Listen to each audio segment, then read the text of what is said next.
হে guys, আমি ঝর্ণাঙ্গ and welcome to the new episode of my channel. তো এখন এই ভিডিওতে কিছু আপডেট নিয়ে কথা বলবো। তো প্রথম আপডেট হচ্ছে পিঙ্কভিলা একটা দুটো ছবি নিয়ে একটা আপডেট দিয়েছে, একদম পুরো সত্যি ঘটনা। সেটা হচ্ছে ভুলভুলাইয়া 3 এর পোস্টার শ্যুটের জন্য কার্তিক আরিয়ান এবং বিদ্যা বালানকে দেখা গেছে স্টুডিওতে এক জায়গায় আসতে।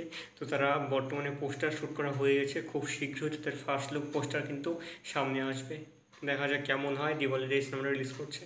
এটা প্রথম আপডেট ছিল। দ্বিতীয় যেটা আপডেট সেটা হচ্ছে ধ্যান শ্রীনিবাসনের যে তার আপকামিং সিনেমাটা যেটা ডিরেক্ট করছে এবং গল্প লিখেছে হচ্ছে ইন্দ্রনীল গোপীকৃষ্ণন এবং রাহুল জি।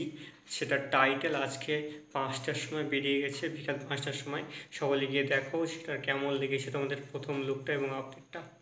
এটা ছিল দ্বিতীয় আপডেট। থার্ড আপডেট হচ্ছে মুর্শিদ যে জি5 সিরিজটা ছিল, যেখানে কিকি মেনন এবং জাকির হাসান লিড রোলে আছে, সিজন 1 সেটা 100 মিলিয়ন ওয়াচ মিনিট পার করেছে। তো এই ছিল আজকের ভিডিও। কেমন লাগলো অবশ্যই কমেন্ট করে জানিও। ভালো লেগে থাকলে অবশ্যই সাবস্ক্রাইব করে দিও।